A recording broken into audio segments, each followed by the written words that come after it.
funny thing about the Pokemon cards, actually, because I do Pokemon card stuff too as well. Yo. Yeah, Pokemon cards, I don't know.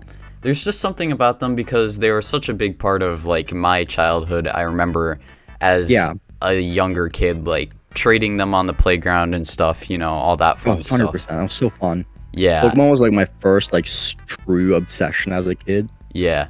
And Pokemon cards, I know this is gonna be like the most insane comparison drawn ever, Mm. but I enjoy Pokemon cards very similarly to why I enjoy GD. Oh my goodness. Because I enjoy it as an art medium. I enjoy watching and looking at cool levels the Mm. same way I enjoy collecting cards because they look cool.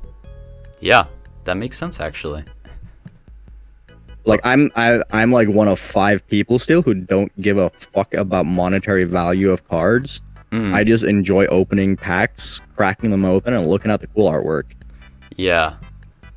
I mean, it's just one of those things where, it's just a super fun thing, like from childhood, but also now too, because as you said, like all of the arts are super pretty, and I think, if I remember correctly, I think in the next like Scarlet and Violet, I think they're getting rid of yellow borders on English cards, which is really I good. saw that when I saw that. I collect with Glittershroom. Glittershroom is also a huge Pokemon card guy. Yeah.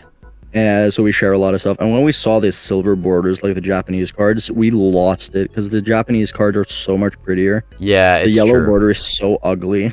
It really is. I've always wanted to prefer collecting Japanese. The problem with it is the fact that they're so much more expensive to like import. That's true. So Yeah. getting silver borders for the English sets is going to be a blessing. I Yeah. really hope that also improves quality control.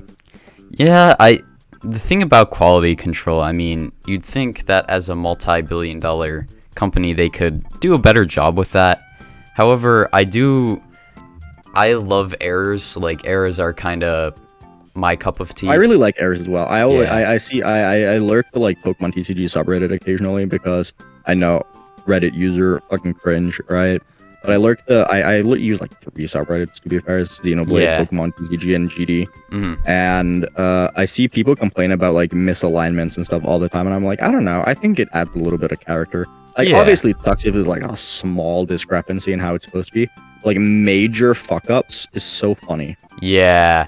That's true. And like, I mean, just the thing about like the QC stuff, like as you said, when it's like the big things like I don't know, huge misalignments or super like miscuts and stuff like that, it's cool.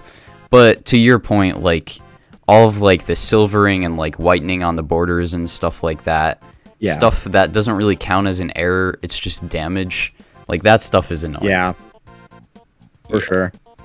And Oh. hopefully with English sets adapting to the Japanese style, hopefully we get better pull rates as well, because the Japanese cards have such better pull rates. Yeah, that's true. My favorite thing, I'm the kind of guy who buys like a bunch, so I buy boxes, right? I buy booster boxes. I'm like on like a 9 or 10 box drought without getting a single like high-end card. Yeah. Fucking sad. Well, It's depressing. good luck. I believe in you. I should start buying singles, but I don't know, Yeah. there's something fun about just pulling them yourself. Yeah, it is pretty fun.